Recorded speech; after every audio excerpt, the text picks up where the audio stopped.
Sabe, César, lo que vemos en aquel discurso de tanta altura moral, de tanta extraordinaria lucidez y valentía.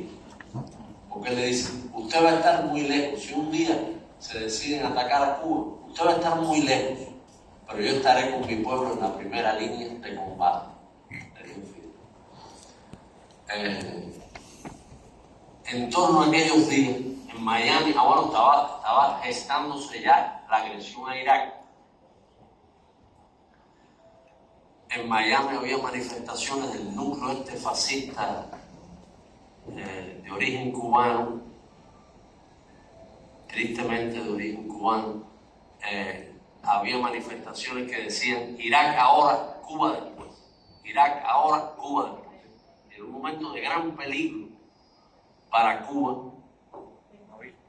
Y es en ese momento que estos amigos mexicanos le mandan un mensaje a Fidel que querían gestar un movimiento de intelectuales, de luchadores sociales. Y Fidel los invita a venir a La Habana, aquí en este Palacio de Convenciones. Fue uno de los salones ahí de abajo, Alpidio estaba ahí con nosotros, Mar también, del parque, uno de los salones esos que hay abajo. Y Fidel estuvo ahí, creo que fueron 2 o 3 días de trabajo para gestar lo que se llamó la Red en Defensa de la Humanidad, que Fidel le quería llamar Frente Antifascista. Gente, Fidel, y ahí nos metimos en una gran teorización de que si el fascismo era un fenómeno del siglo XX, de los años 20 del siglo XX, Mussolini, un fenómeno históricamente. Bueno, ya cuando Fidel vio que aquello se enredaba, pónganle como ustedes quieran, y surgió la propuesta, fue Gilberto López y Rivas quien propuso en defensa de la humanidad. Fidel le dio un gran apoyo a ese movimiento en todas las ferias del libro. Por allí veo a Juanito, el presidente del Instituto del Libro. En todas las ferias del libro Fidel se reunía con los asistentes a la feria, los escritores, los editores que asistían a la feria, que estaban vinculados a la red. Pero digamos, la mayoría de edad se hizo en el 2003, en octubre, un evento en México. Y en el 2004, en Caracas, diciembre del 2004, se organiza con el respaldo directo del comandante Chávez un gran evento de la red, donde fue realmente lo mejor del pensamiento antihegemónico del mundo. Desde Chomsky hasta Stallman, el del software libre, gente de todas las, Howard Zinn, fue realmente una playa de gente brillante, de América Latina, pero también de Europa, de los Estados Unidos. Hoy tenemos el orgullo de tener aquí a Manolo de los Santos, que es de nuestra América, dominicano, cubano y también es estadounidense, la vanguardia intelectual. Vamos a aplaudir a Manolo.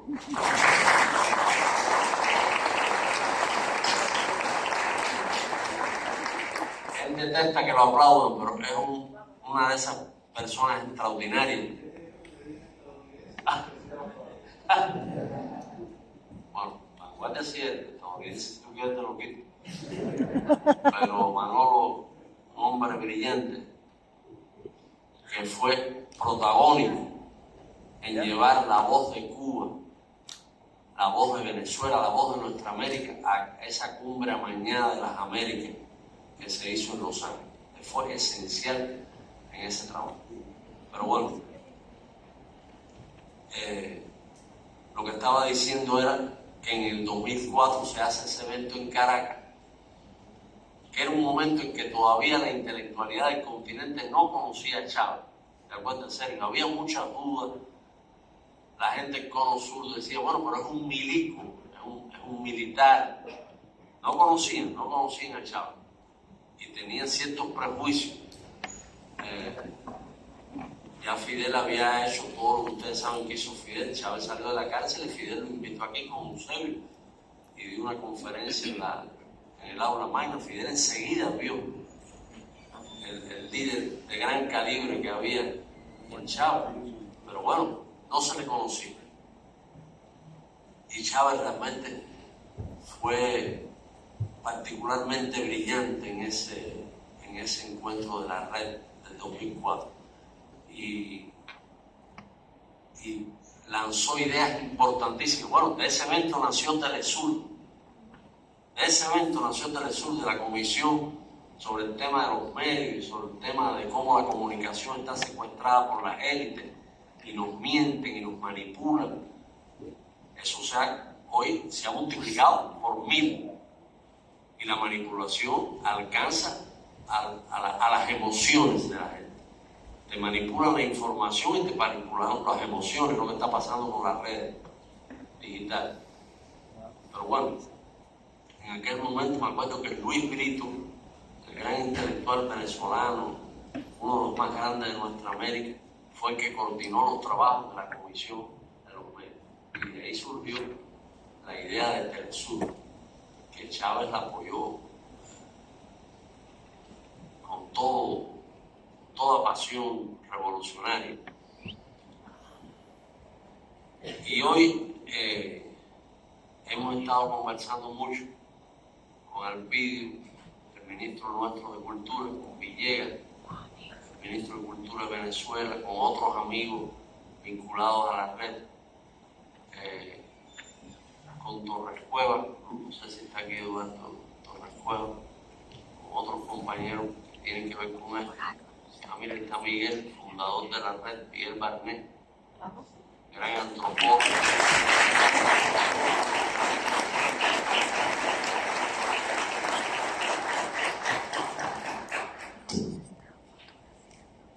Una figura imprescindible de nuestra cultura. Y lo que decía que hemos estado hablando mucho, y ayer hablamos mucho.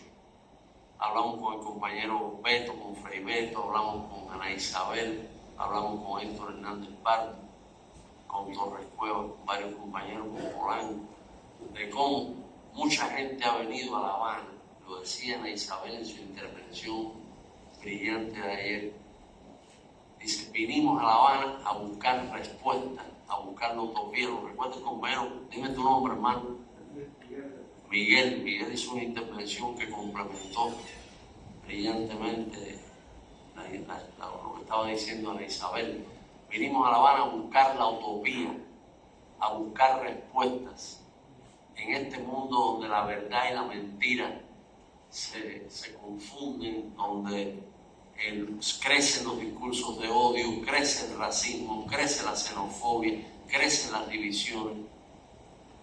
Tenemos el peligro de un debacle nuclear, decía ella, tenemos el peligro del colapso climático y tenemos que hacer algo desde el ideario humanista de Martí y de todos los grandes humanistas que tienen mucho que ver con Martí.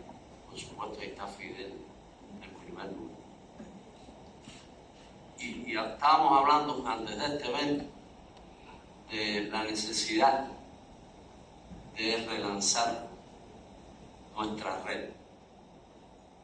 Yo le he dicho a muchos compañeros que yo siento que es un deber moral con Fidel, es un deber moral con el comandante Chávez, es un deber moral con toda la gente que fundó esto. Mucha gente trabajó en eso, con José Ernesto, hemos estado hablando todo el tiempo de este asunto. Y hoy tenemos la idea, la comentamos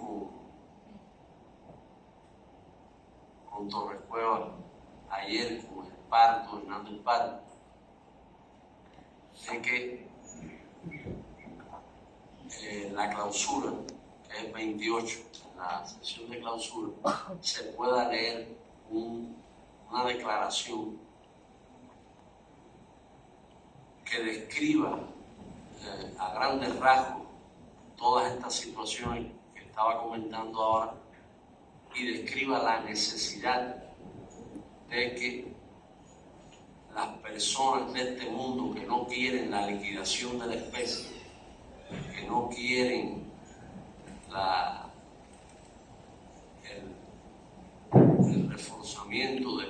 tendencia fascista, que no quieren de ninguna manera que se instaure un cuarto, quinto Reich, no sé, que realmente no vuelva a la humanidad a vivir momentos de horror y de barbarie como los que están asociados al fascismo. Toda esa gente unan sus voces a través de todos los medios. Ana Isabel decía ayer, hoy las redes sociales o redes digitales, es verdad que hacen daño, pero al mismo tiempo son instrumentos para mover nuestras verdades. Habría que tratar de articular todos nuestros empeños para levantar lo que nuestro Martí, llamaba una trinchera de ideas. Decía Martí, trincheras de ideas valen más que trincheras de piedra. Y en el Congreso hace 20 años de Martí, en el evento sobre el equilibrio del mundo del año 2003 precisamente, el año que nació la red, en 2003, cuando los delegados venidos de muchas partes del mundo le preguntaban a Fidel qué podemos hacer, porque se veía venir todo lo que vino, sin duda, toda la barbarie que vino con la administración Bush y con los halcones estos, con tanto poder destructivo. Recuerden que Fidel lanzó aquel lema, médicos y no bombas. Se lo dijo a Bush. Cuba está dispuesta a enviar médicos donde quiera que haga falta. Nosotros mandamos médicos y no bombas.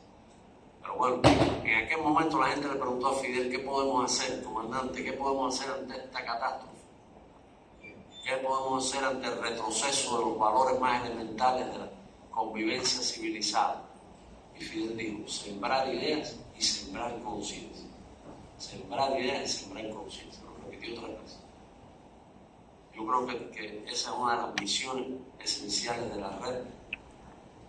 No es una internacional vertical, no es una internacional de partido de izquierda, no le pide a nadie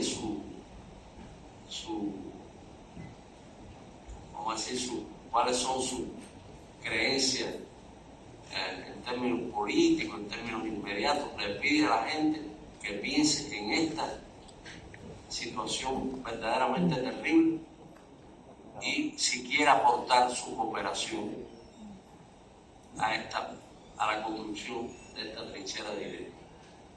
Eso es lo que yo puedo decir, Sergio, Sardel. Un abrazo.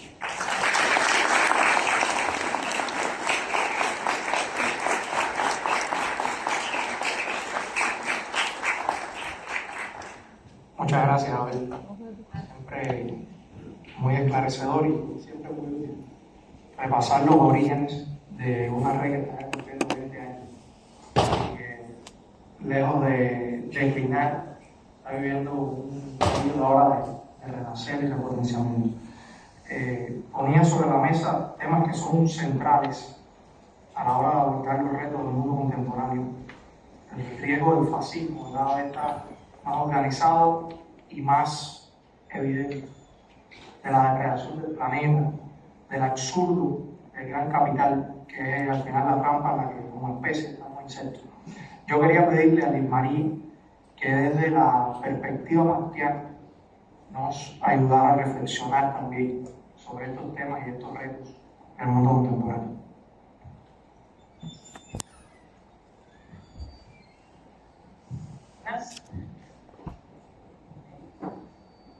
Muy buenos días.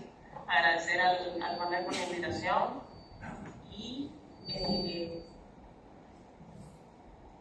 lo que guía esta intervención es la razón de mi presencia aquí. O sea, ¿qué podría aportar a este panel alguien cuya vida intelectual apenas está comenzando? Y creo que ese es el sentido de estar hablando acá. ¿Qué retos, qué desafíos pudiera encontrar un intelectual en potencia en el mundo tan complejo que vivimos hoy? Lo primero que me viene a la mente es enfrentar la infodemia. la pandemia de información, el bombardeo mediático, mucha información circulando todo el tiempo, en todos los lugares, hablando de todo lo posible, o al menos así parece. Encontrar los patrones de las noticias que más se repiten, de las formas de pensar, de las matrices de opinión que se generan, de las voces que se silencian, la capacidad de discernir, yo creo que es un elemento de partida que debemos tener en cuenta. Todos aquellos que estemos cuestionándonos estas cosas. ¿Qué desafíos tienen las personas que crean, que buscan en el conocimiento pasado crear, reflexionar para construir un mundo mejor? La capacidad del discernimiento también tiene que ver con la capacidad crítica. Una de las frases, una de las sentencias de Fidel en los últimos tiempos, que se ha estado retomando incluso por la televisión, es esta de que tal cual como están montadas las cosas en el mundo de la información, pareciera que no solo está en peligro las opiniones, sino la capacidad propia de tener uno su propia opinión. La propia capacidad de pensar de los seres humanos en estos momentos se encuentra en peligro, producto a las agendas y a los intereses que siguen aquí en fenómeno de los medios de comunicación masiva, que no quieren ser consumidores. Entonces, ese es un primer elemento. Un segundo elemento es cómo canalizar nuestra energía.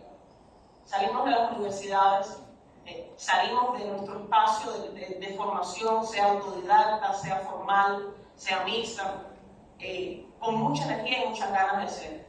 Y a veces encontramos que el mundo no va al paso nuestro, o no tiene la capacidad no tenemos la capacidad de insertarnos en las dinámicas que están preestablecidas y nos encontramos con inercias, nos sentimos incomprendidos, sentimos muchas puertas cerrarse en nuestras narices, a veces por ignorancia, a veces por vagancia, a veces porque nosotros mismos pensamos demasiado, nos tomamos demasiado en serio, y es algo que debemos tener en cuenta también.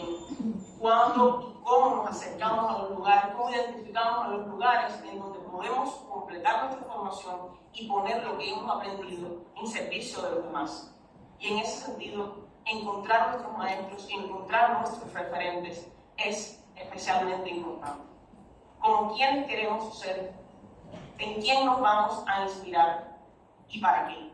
Ese es el tercer elemento. Tener una causa. Como intelectual, como personas que nos preocupamos por los desafíos que está enfrentando la humanidad, que podemos tener alguna idea de que realmente la existencia de la especie humana está en peligro, y más, la existencia de nuestro planeta está en peligro por lo que la especie humana ha hecho con esta casa de todos. Son elementos que nos llevan necesariamente a pensar en tener una causa. Creo que un joven intelectual de hoy no puede ser alguien que tenga demasiado tiempo libre y pueda dedicarse a pensar y repensar sobre los mismos asuntos todo el tiempo, completamente ajeno a la realidad. No, hay que tener no se puede tener las armas de almohada, parafraseando una idea martiana. No se puede pretender incluso que le paguen a uno ser un pensador profesional. Hay que tener cuidado con eso, con esa enajenación a la que tendemos los que pensamos y repensamos mucho.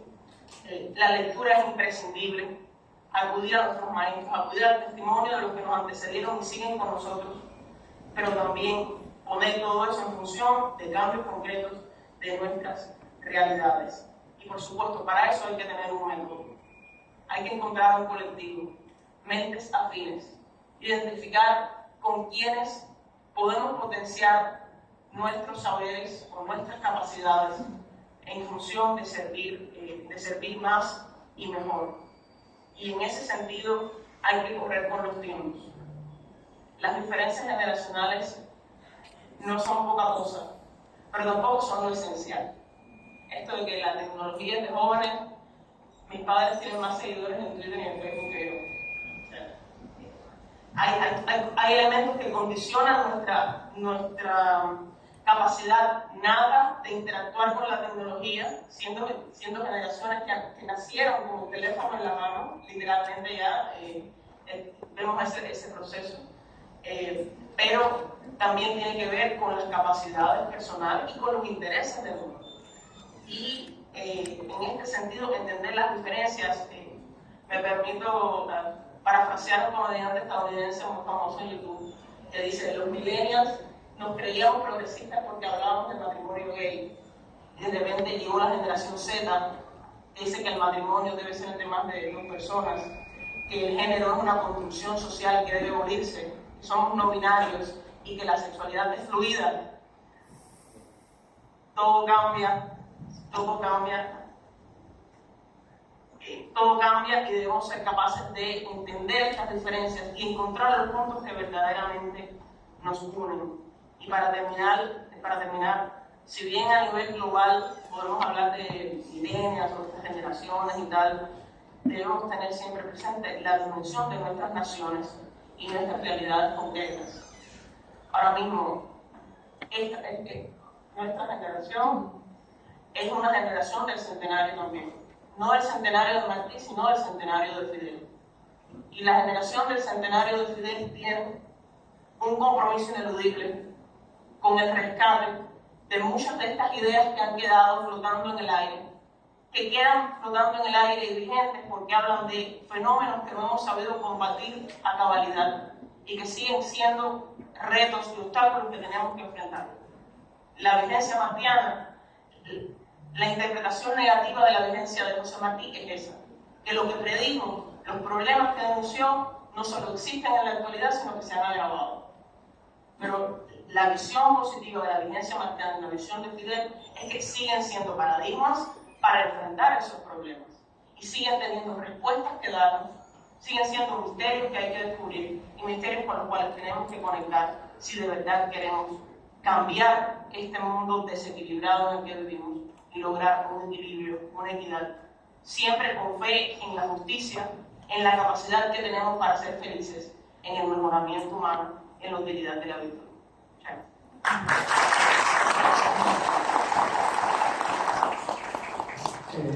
Tocaba un grupo de temas que son neurálgicos, sin duda, y hablaba de la importancia de una causa.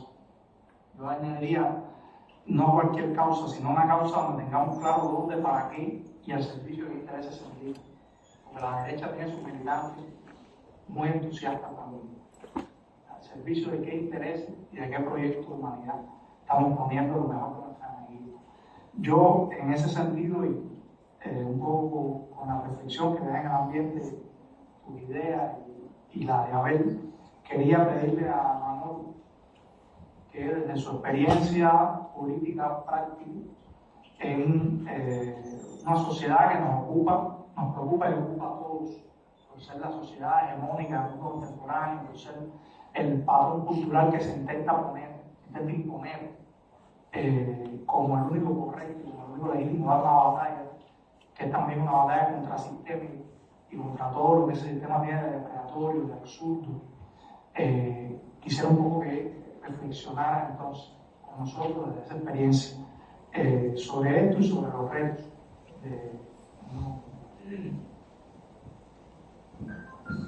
Muchas gracias. Es un gran honor estar en una sala llena de pensadores y luchadores.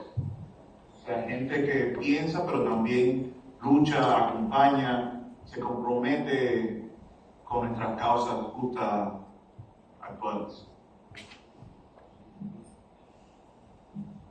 Abel siempre me honra, aunque me tiró al piso llamándome estadounidense, pero me honra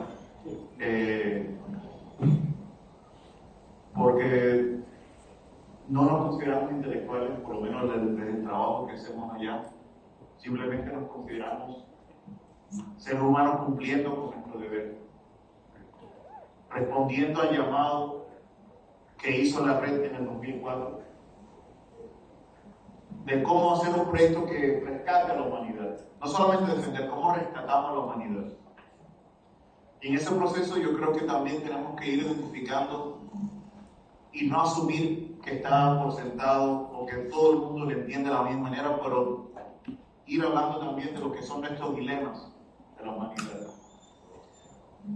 Entender que la humanidad enfrenta el dilema de un modelo político, la democracia representativa, un modelo que nos legó la burguesía europea hace 200 años, y que hoy los sectores de la ultraderecha en todo el mundo, pero especialmente en Europa y en Estados Unidos, ya han ido descartando. La han ido descartando porque, por un lado, no les permite, frente a las mayorías, y sus conciencias no les permite seguir imponiendo el mismo régimen o la misma agenda política de siempre. El juego que nos enseñaron de que con votar podíamos lograr cambios sustantivos en la sociedad, han decidido que hay que desfalcarlo, que hay que vaciarlo de contenido, que hay que prevenir por todos los medios posibles que los pueblos organizados lleguen al poder por la vía electoral. Y a los que llegan, como en los casos de Brasil, en los casos de Bolivia, de Perú, se están invirtiendo millones tras millones en subvertirlo de todas las maneras posibles. Por lo tanto, para nosotros del otro bando, a veces un poco más desorganizados, a veces un poco más desunidos y menos claros de lo que estamos enfrentando, tenemos que asumir ese dilema de la humanidad. O trascendemos el modelo actual de la democracia, o dejamos que nos venzan en ese campo político. Otro dilema, y es algo al cual siempre llegamos a debatir y a discutir, es obviamente que hay una crisis estructural del capitalismo. Una crisis donde el sistema económico y financiero del planeta está claro que puede seguir generando ganancias a ultranza, que cuando no encuentra de dónde sacar ganancias, crea capital ficticio y a la vez es incapaz de resolver los más básicos problemas de la humanidad. Y antes pensábamos, bueno, es incapaz de resolverlos en el tercer mundo, es incapaz de resolver en las periferias. Pero si algo hemos aprendido con la COVID, hemos aprendido muchas cosas, pero las cosas que más nos han quedado claras es precisamente como aún en el centro del poder del capital, en las calles de Washington, de Nueva York, de Los Ángeles, en el centro del poder norteamericano, más de 1 millón de personas tuvieron que fallecer por el COVID. Y no lo digo para pedir pena ni caridad con ustedes, pero para poner sobre la mesa, murieron 1 millón de personas en el centro del imperio y nadie lo cuestionó. O sea, un sistema que es incapaz inclusive de salvarle la vida de su propia gente. Es un sistema que obviamente está organizando la muerte de todo el planeta.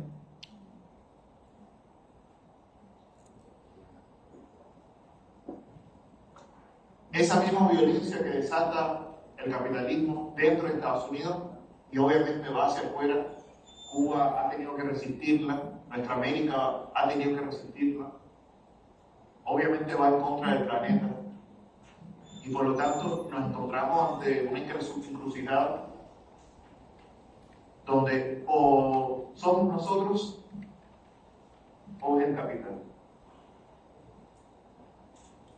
Otro dilema que seguimos enfrentando y hay que ponerlo también sobre la mesa y no asumir que hay consenso universal, creo que no existe, es que el imperialismo hoy en día se ha ido transformando.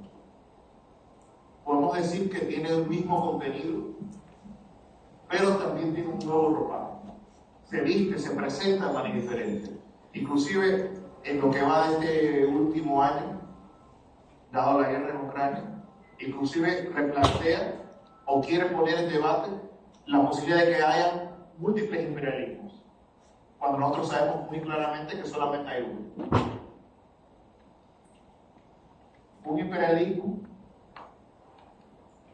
que aún en estos momentos tiene una capacidad letal, como lo dijo Bush, hace décadas, pero que se reafirma cada vez más, tiene una capacidad letal de acabar con la vida humana en cualquier rincón del planeta, en cualquier momento, sin dar noticias ni anuncios. Hoy nos enfrentamos a una escalada de la guerra en Ucrania, que yo digo no es una guerra entre Rusia y Ucrania, es una guerra entre Estados Unidos y Rusia. ¿Qué retos plantea eso para nuestra humanidad? Creadores, pensadores, comunicadores, que nos enfrentemos a esos tres dilemas. ¿De qué estamos pensando? ¿De qué estamos discutiendo? ¿De qué estamos debatiendo? Creo que obviamente nosotros, porque somos a favor de la vida, porque planteamos el proyecto socialista como un proyecto de vida frente al proyecto de muerte que es el capitalismo, no nos quedamos simplemente por dar la crítica, por señalar estos dilemas, sino que nos planteamos el reto de a qué vamos, hacia dónde vamos. No solamente qué hacer, sino hacia dónde queremos ir. Y parte de lo que hemos ido planteando desde el espacio del Instituto Agricultural, desde el espacio de la Asamblea Internacional de los Pueblos, desde el People's Forum en Estados Unidos, es que es parte de nuestro deber de ir venciendo lo peor de lo que nos hizo la globalización neoliberal, es ir reconstruyendo de nuevo la vida colectiva. El sentido de que tenemos algo en común por lo cual luchar, pero también tenemos algo en común por lo cual crear. Que el acto de la creación, tú planteabas que no somos una internacional. Yo sí creo que somos una internacional. No vertical, pero sí tenemos que ser una internacional de creadores heroicos, de creadores originales, de pensadores nuevos, capaces de acompañar todos los procesos políticos que surgen desde los pueblos. Sí hace falta ese internacional. No es suficiente inclusive ver el problema solamente desde la experiencia de América Latina. Muchas veces en nuestro espacio no hablamos de lo que está sucediendo en África, por ejemplo. El proyecto total, el proyecto de asalto más grande que tiene después de Ucrania es en el Sahel. Un proyecto de recolonización del África. La disputa más grande por minerales, recursos naturales, no se va a dar en América Latina, se va a dar en África. Nuestra creación heroica también tiene que acompañar a los pueblos de África. Nosotros desde nuestra experiencia de trabajo insistimos mucho también en que desde este entendimiento de estos dilemas, desde la necesidad de reconstruir la vida colectiva, un paso urgente o dos pasos urgentes que tenemos que dar, por un lado es para atrás, en rescatar algo que también nos robó lo peor de la globalización neoliberal, y es rescatar nuestros marxismos. Y digo marxismo en plural. Rescatar la idea que va más allá de las políticas de identidad, que va más allá de las políticas divisorias, que no nos permiten luchar realmente contra el racismo, ni la homofobia, ni lo peor de las ideas de la ideología, de odio que genera la extrema derecha. Hay que rescatar el pensamiento de Fidel, como hay que rescatar el pensamiento de Cabral, como hay que rescatar el pensamiento de tantos pensadores originales, creadores del marxismo en nuestro tercer mundo.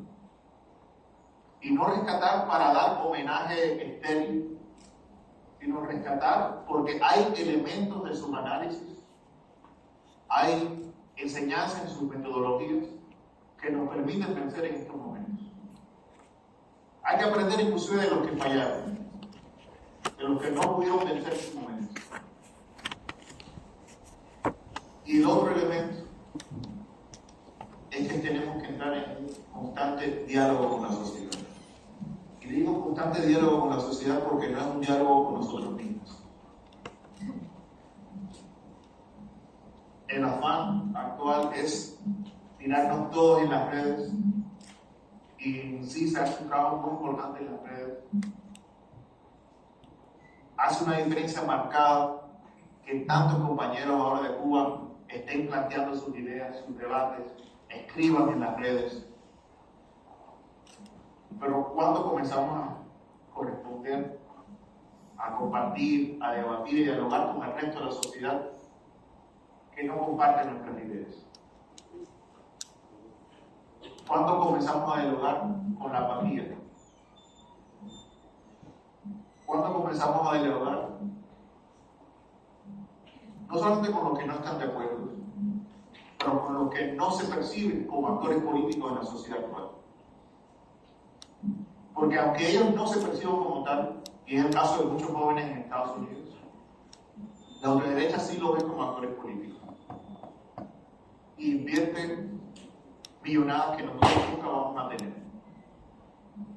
Por lo tanto, veo estos retos, veo estos dilemas, veo nuestro trabajo en común, veo los sueños y las grandes conspiraciones que vamos soñando siempre con Casa de las Américas, con los DIAC, con los artistas y creadores de todo el continente, como parte de ese proceso de relanzar nuestra red. Yo no he firmado ningún documento, pero me considero ya un miembro oficial de la red. Me tienen que dar mi tarjeta, mi carnet. Porque es nuestro deber poner la red en nuevos espacios de debate y discusión. Sin tenerle miedo a la polarización que ya hemos hecho. Sin tenerle miedo a un acto de derecha que cada vez más es competente y capaz de dar golpes certeros. Sin tenerle miedo a que sí, nos enfrentamos más que nunca a la muerte. A la muerte no como una palabra abstracta, sino como un proyecto político, social, real de la ultraderecha. Yo me siento con mucha esperanza a la vez. No solamente por lo que estamos aquí, sino por lo que sigue sucediendo en nuestro planeta. En todos los rincones surgen razones para estar con esperanza. Y nuestro deber es cómo amplificar, dialogar y acompañar eso. Gracias.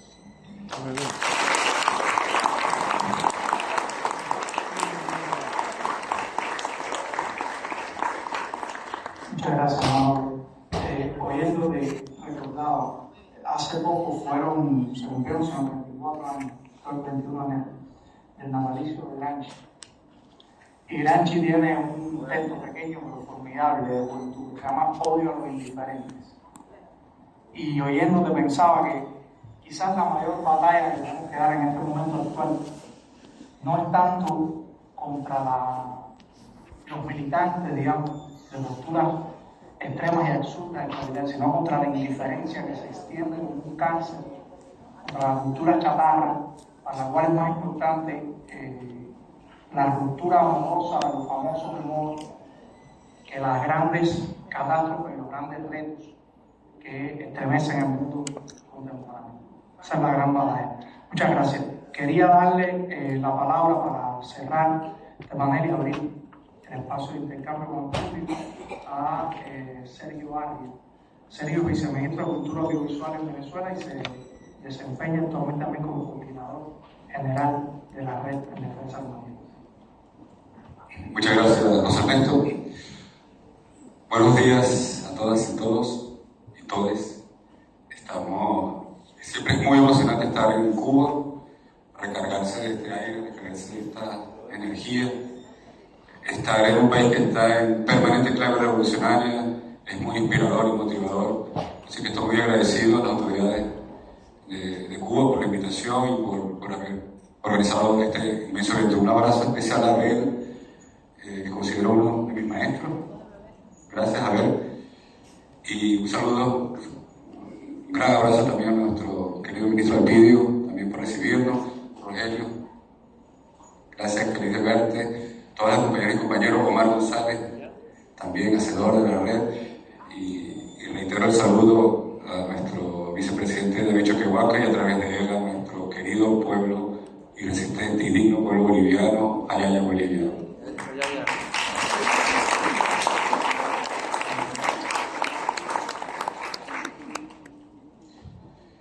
La ventaja de hablar de último es que ya uno ha ido tachando cosas en la lista, así que eso me permite ir al punto concreto, que es un poco la preocupación que tenemos desde la coordinación internacional de la red, que tiene que ver con la aplicabilidad de las estrategias. Nosotros tenemos unos diagnósticos muy acertados, creo que tenemos plena conciencia de las urgencias, los peligros que la humanidad, y de hecho, que son las urgencias que nos convocan a todas y todos acá, que en común tenemos, más allá de nuestras posiciones ideológicas precisas, tienen que ver con que a todos nos convoca la defensa de la humanidad justamente, y de eso somos todos y todos hermanos y hermanos. Ayer en el avión venía leyendo el libro de Ignacio Ramonel, de la era del conspiracionismo, que fue el libro más vendido en la Feria Internacional del Libro de Venezuela, ahora en noviembre. Eso es un indicador súper interesante, que nuestro pueblo esté consciente y compartiendo nuestra preocupación. Y escuchando a Abel, obviamente uno tiene que volver a esos hitos conceptuales y simbólicos fundantes de la red. Y había unas frases de Fidel y de Chávez que quería también traer acá porque creo que nos convocan.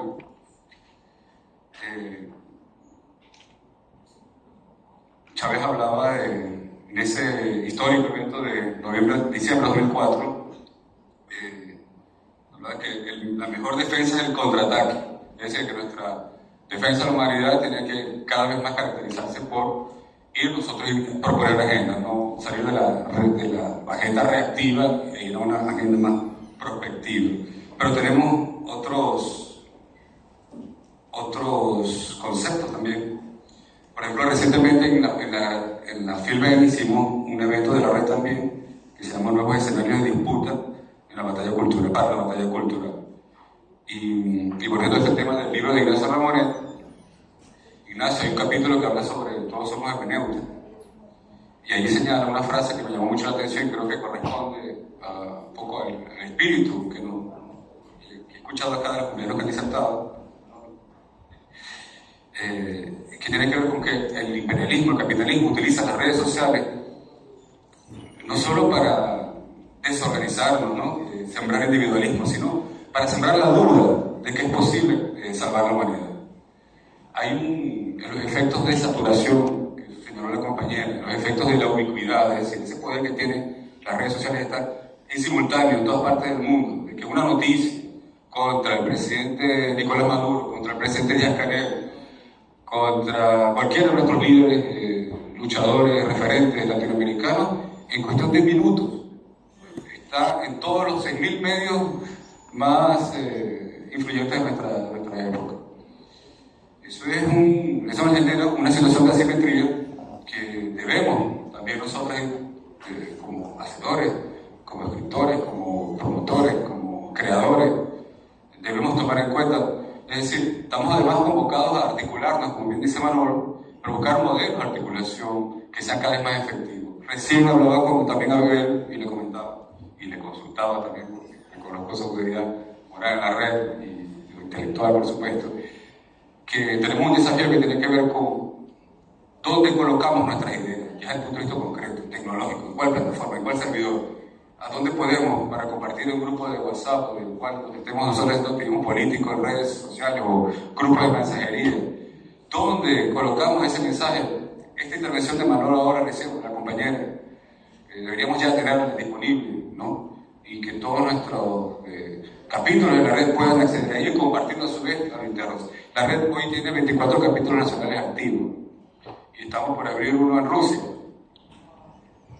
¿Sí? Estamos trabajando en eso. Okay. Vamos por el capítulo ruso de la red, entonces para los 25. Es decir, necesitamos también tener el control de las plataformas tecnológicas.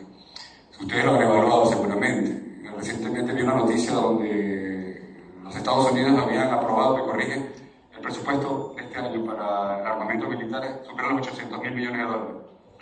La cifra de negocio en el tema de las industrias culturales en Estados Unidos supera los 600.000 o 700.000 millones de dólares también. Es decir, son los dos brazos de una guerra que está muy caracterizada. Por un lado, la ocupación militar territorial de nuestros recursos, pero sobre todo la ocupación simbólica de nuestra subjetividad.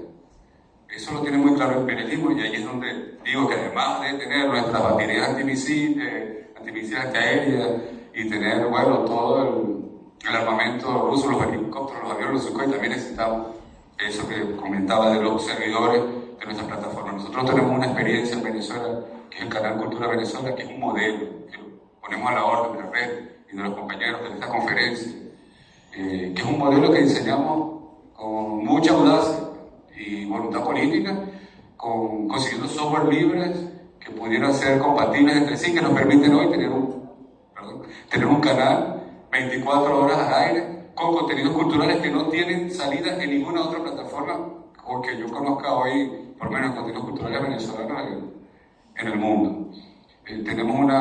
Ofrecemos allí una señal de streaming 24 horas y una selección de contenidos a la carta, de todo lo que la Revolución Bolivariana ha hecho en esos 20 y tantos años. Ya eso es un gran paso, porque ya eso nos permitió indexar una gran cantidad de materiales que de otra manera estaría guardado en algún disco duro, en algún cajón, gaveta, como lo llaman ustedes, en alguna institución cultural. Todo eso hay que sacarlo porque eso ha sido también parte de la construcción de nuestra nueva identidad ya emancipadora. Hay otro concepto que quería rescatar del comandante Chávez, bueno, que es producto de nuestra experiencia también en la comunicación y está en sintonía también con lo que plantea Manolo de la democracia, de ir contra la democracia representativa, y es el modelo de la democracia participativa que plantea Venezuela, que plantea Cuba, pero que eso tiene una expresión en comunicación también, o sea, un modelo de comunicación participativa es necesario. Hay una experiencia acá muy interesante en Venezuela con Vive TV y en Cuba con los telecentros. Es decir, dar la posibilidad que nuestros pueblos, las comunidades puedan expresar y participar en el gran debate cultural, ¿no? Social. Otro concepto que quiero rescatar del comandante Chávez en este caso tiene que ver con lo que él planteó en 2007 sobre la nueva geometría del poder, a la cual también podemos hacer una asociación con el tema comunicacional, es decir, poder trabajar en un concepto de nueva geometría del poder comunicacional que sea multinivel, en lo local, en lo nacional, en lo latinoamericano, en lo regional. Y eso nos lleva a pensar también en la premisa de McBride de 1980, ¿no? La necesidad del nuevo orden mundial de la comunicación e información, que sigue siendo una tarea vigente, que está allí, que está anunciada hace 40 años, y que 43 ya casi, y que, bueno, hay unas advertencias en el informe McBride, un solo mundo va a ser múltiple, está claramente descrito el peligro que la humanidad tiene ahí latente desde el punto de vista de comunicación. Creo que, si no me equivoco, en aquella época 40 corporaciones controlaban los 2.000 medios más importantes y más influyentes de ese momento, y hoy son unos 10 que controlan los 6.000 medios más importantes, con cifras ratificadas por nuestro querido amigo y hermano Fernando Bolívar de Cuba, el compañero Alfredo Aníbal también, en México.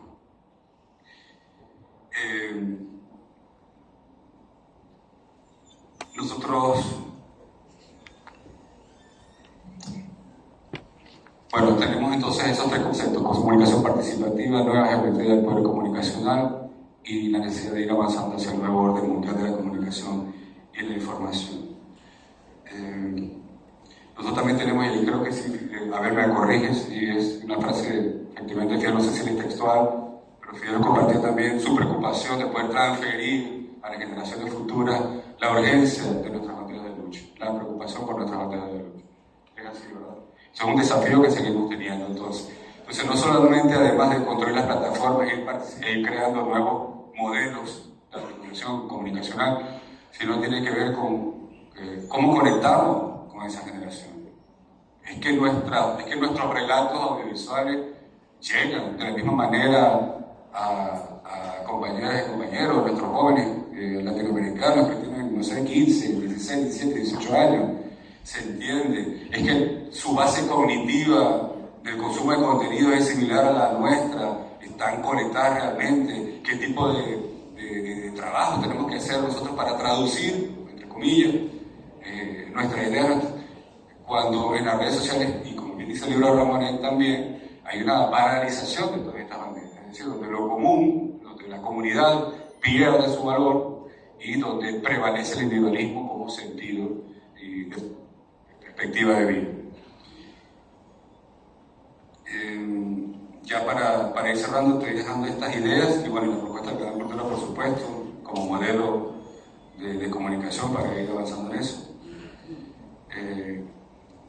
Este año, como se cumplen los 20 años de las primeras reuniones preparatorias de la red que se consolidan, como bien contó Abel, en el diciembre de 2004, hay una serie de actividades. Creemos también que la red debe dar ese paso hacia una actualización de sus formas de lucha en los escenarios, los nuevos escenarios de disputa cultural que son en el campo digital. Allí, además desde el punto de vista tecnológico, creemos que debemos incorporar a nuestros jóvenes. Manolo, bienvenido, de la Coordinación General, ya eres miembro activo de la Red de Defensa de la Humanidad, y así